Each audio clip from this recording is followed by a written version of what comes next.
नमस्कार दोस्तों, स्वागत है आपका आज के मुख्य समाचार में, जिसमें सबसे पहली और बड़ी खबर में आपको बताएंगे कि बिहार में एनडीए के 48 सांसद और 5 केंद्रीय मंत्री हैं, फिर भी कोरोना से जंग में पिछड़ गया है राज्य। तेजस्वी यादव ने सरकार पर बोला हमला। दूसरी बड़ी खबर में जिक्र होगा कि क्या सरकार को संकट के समय ईंधन के दाम बढ़ाकर नागरिकों की जेब पर वार करना चाहिए, प्रियंका गांधी ने दागे मोदी सरकार से सवाल।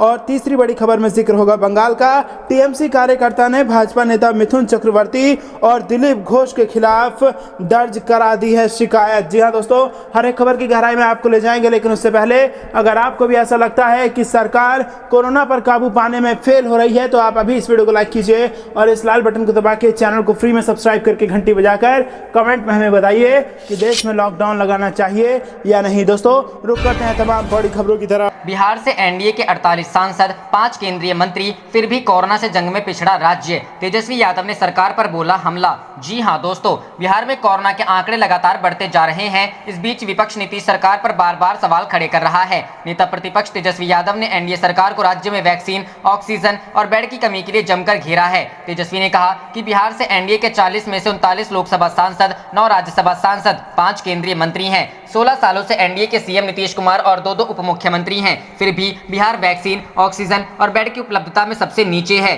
तेजस्वी ने कहा कि चमकी बुखार, बाढ़, सुखाड़, श्रमिकों का पलायन, कोरोना इत्यादि में बिहार को कभी भी केंद्र का सकारात्मक सहयोग नहीं मिला। बिहार वासियों ने लोकसभा में एनडीए को प्रचंड बहुमत दिया, लेकिन केंद्र की पक्षपाती नीतियों, निर्णयों से ऐसा लगता है कि मानो केंद्र बिहार को देश का अभिन्न अंग नहीं मानती। तेजस्वी ने कहा, कितनी बेशर्म, विफल, नाकारा और निकम्मे सरकार पृथ्वी ग्रह पर कहीं और नहीं मिलेगी। तेजस्वी ने एक और ट्वीट करते हुए कहा कि जनसंख्या और क्षेत्रफल के साथ साथ गरीबी, बेरोजगारी, पलायन और कोरोना संक्रमण दर में बिहार देश के अव्वल प्रदेशों में है, लेकिन बिहार को उस अनुपात में केंद्र सरकार से सहयोग नहीं मिलता। इसका दोषी मैं एनडीए के 48 सांसदों, बिहार सरकार और मुख्यमंत्री नीतीश कुमार को मानता हूं। रुख करते हैं अगली खबर की तरफ। क्या सरकार को संकट के समय ईंधन के दाम बढ़ाकर नागरिकों की जेब पर वार करना चाहिए? प्रियंका गांधी ने पूछा सवाल। जी हां दोस्तों, 5 राज्यों में विधानसभा चुनाव खत्म होते ही तेल कंपनियों ने पेट्रोल डीजल के दाम बढ़ाने का जो सिलसिला शुरू किया है वो आज चौथे दिन भी जारी है। आज राजधानी दिल्ली में पेट्रोल जहां 28 पैसे प्रति लीटर महंगा हुआ, तो वहीं डीजल के दाम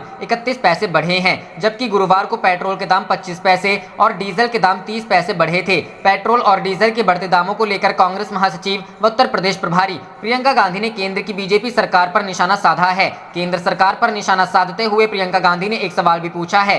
पेट्रोल और डीजल के बढ़ते दामों को लेकर कांग्रेस महासचिव व उत्तर प्रदेश प्रभारी प्रियंका गांधी ने केंद्र की बीजेपी सरकार पर निशाना साधा है। सोशल मीडिया साइट फेसबुक पर प्रियंका गांधी ने केंद्र सरकार पर हमला करते हुए कहा, देश कोरोना के भयानक संकट से जूझ रहा है, लेकिन भाजपा सरकार को लूटने से फुर्सत कहां है। चुनाव खत्म होते ही पेट्रोल और डीजल के दाम बढ़ाकर लूट चालू हो गई। इस दौरान प्रियंका गांधी केंद्र सरकार से सवाल भी पूछा। गांधी ने पूछा, क्या सरकार को इस संकट के समय दाम बढ़ाकर नागरिकों की जेब पर वार करना चाहिए? राहुल गांधी ने भी कसा था तंज। इससे पहले गुरुवार को कांग्रेस नेता राहुल गांधी ने भी पेट्रोल डीजल के दाम को लेकर तंज कसा था। राहुल गांधी ने ट्वीट किया था कि चुनाव खत्म, लूट फिर शुरू। मालूम हो कि 5 राज्यों के चुनाव परिणाम 2 मई को घोषित हुए हैं और उसके बाद से लगातार पेट्रोल डीजल के दाम बढ़ रहे हैं। रुख करते हैं अगली खबर की तरफ। टीएमसी कार्यकर्ता ने भाजपा नेता मिथुन चक्रवर्ती व दिलीप घोष के खिलाफ दर्ज कराई शिकायत। जी हां दोस्तों, बंगाल में चुनाव नतीजों के बाद से जारी राजनीतिक हिंसा के बीच सत्तारूढ़ तृणमूल कांग्रेस के कार्यकर्ता और भाजपा नेता मिथुन चक्रवर्ती और प्रदेश भाजपा अध्यक्ष दिलीप घोष के खिलाफ पुलिस में शिकायत दर्ज कराई है। इसमें उन्होंने दोनों नेताओं पर पूरे राज्य में हिंसा फैलाने के लिए भाजपा कार्यकर्ताओं को उकसाने और भड़काने का आरोप लगाया है। गौरतलब है कि चुनाव नतीजों के बाद से लगातार भाजपा कार्यकर्ताओं पर राज्य भर में हमले हो रहे हैं। बीच अब तृणमूल कार्यकर्ताओं ने उल्टे दिलीप घोष और मिथुन चक्रवर्ती के खिलाफ शिकायत दर्ज कराई है। इधर प्रदेश भाजपा के नेताओं ने इसे राजनीति से प्रेरित बताया है और कहा कि तृणमूल झूठ का सहारा लेकर लोगों का ध्यान भटकाने की कोशिश कर रही है। रुख करते हैं अगली खबर की तरफ। कोरोना कुप्रबंधन पर नीतीश सरकार पर हमलावर हुए तेजस्वी यादव, बताया इतिहास का सबसे कमजोर सीएम। जी हां दोस्तों, बिहार में कोरोना की दूसरी लहर की वजह से हर दिन रिकॉर्ड मामले दर्ज किए जा रहे हैं। राज्य में स्वास्थ्य व्यवस्था भी लगातार खराब होती जा रही है। इस बीच आरजेडी के नेता तेजस्वी यादव ने नीतीश सरकार पर हमला बोल दिया है। उन्होंने कहा है कि सरकार पूरी तरह से विफल हो रही है। सरकार की विफलता को लेकर तंज कसते हुए उन्होंने कहा कि बिहार से एनडीए के 40 में से 39 लोकसभा सांसद, 9 राज्यसभा सांसद और 5 केंद्रीय मंत्री हैं। 16 वर्षों से एनडीए के सीएम नीतीश कुमार और 2 उप मुख्यमंत्री हैं। इसके बाद भी बिहार वैक्सीन, ऑक्सीजन और बेड की उपलब्धता में देश में सबसे निचले पायदान पर है। ये सरकार की विफलता को दर्शाता है। केंद्र सरकार पर निशाना साधते हुए उन्होंने कहा कि विगत 3 से 4 वर्षों में आपदा विपदा जैसी चमकी बुखार, बाढ़, सूखा, जल जमाव, प्रवासी श्रमिकों के पलायन, कोरोना इत्यादि में बिहार को कभी भी केंद्र सरकार का सकारात्मक सहयोग नहीं मिला है। बिहार वासियों ने लोकसभा चुनाव में एनडीए को प्रचंड बहुमत दिया था, लेकिन केंद्र सरकार की पक्षपाती नीतियों, निर्णयों और सौतेले व्यवहार से ऐसा प्रतीत होता है मानो केंद्र सरकार बिहार को देश का अभिन्न अंग नहीं मानती है। जनसंख्या व क्षेत्रफल के साथ साथ गरीबी, बेरोजगारी, पलायन और कोरोना संक्रमण दर इत्यादि में बिहार देश के अव्वल प्रदेशों में है, लेकिन इसके बाद भी बिहार को उस अनुपात में केंद्र से सहयोग नहीं मिल रहा है।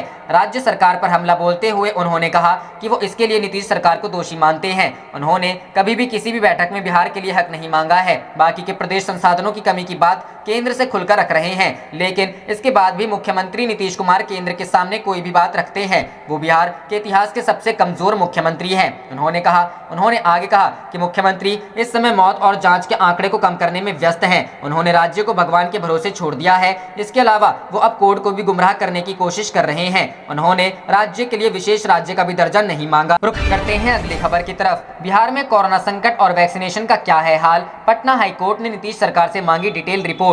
जी हां दोस्तों, पटना हाईकोर्ट ने बिहार के मुख्य सचिव से शुक्रवार को सुबह 10 बजे तक यह बताने को कहा है कि सूबे में कितने लोगों को कोरोना वैक्सीन का पहला डोज और कितने लोगों को दूसरा डोज अब तक लग चुका है। अभी कितने लोगों को कोरोना वैक्सीन दी जानी है, सरकार के पास कितनी वैक्सीन अभी उपलब्ध है और राज्य के सभी लोगों को कोरोना की वैक्सीन देने के लिए कितने डोज की जरूरत है। मुख्य न्यायाधीश संजय करोल और न्यायाधीश एस कुमार के खंडपीठ ने शिवानी कौशिक वन्य द्वारा दायर लोकहित याचिकाओं पर सुनवाई करते हुए यह निर्देश दिया। कोर्ट ने बिहार सरकार के क्राइसिस मैनेजमेंट ग्रुप और उसके कार्यों के बारे में विस्तृत जानकारी भी उपलब्ध कराने का निर्देश मुख्य सचिव को दिया है।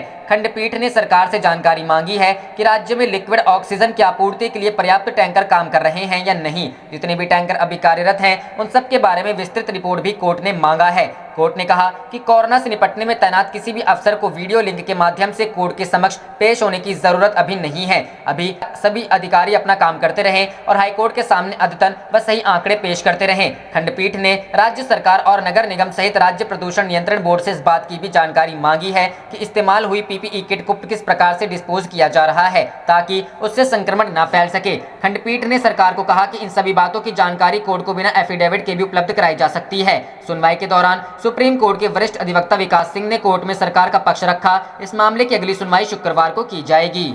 रुख करते हैं अगली खबर की तरफ। बिहार में कोरोना हुआ बेकाबू, दूसरी बार मिले 15,000 से ज्यादा मामले। जी हां दोस्तों, बिहार में कोरोना की दूसरी लहर की वजह से मामले लगातार बढ़ते जा रहे हैं। राज्य में एक बार फिर से कोरोना में मामले 15,000 पार कर गए हैं। स्वास्थ्य विभाग द्वारा जारी रिपोर्ट्स के अनुसार राज्य में 15,126 कोरोना के नए मामले मिले हैं। स्वास्थ्य विभाग की रिपोर्ट्स के अनुसार राज्य में पिछले 24 घंटे में 15,126 नए कोरोना के मामले मिले हैं। ये दूसरी बार है जब राज्य में कोरोना के 15,000 से ज्यादा मामले मिले हैं। राज्य में एक बार फिर से सबसे ज्यादा मामले राजधानी पटना से मिले हैं। राजधानी पटना में 3,665 कोरोना के मामले सामने आए हैं। ये पहली बार जब राजधानी में 3,000 से ज्यादा मामले मिले हैं। राजधानी समेत कुल 11 जिले कोरोना से ज्यादा प्रभावित हैं। गया में 752, मुजफ्फरपुर में 736, नालंदा में 535, पश्चिम चंपारण में 533, भागलपुर में 503, बेगूसराय में 490, मुंगेर में 448, सारण में 441, समस्तीपुर में 422 और मधुबनी में 409 कोरोना। गौरतलब है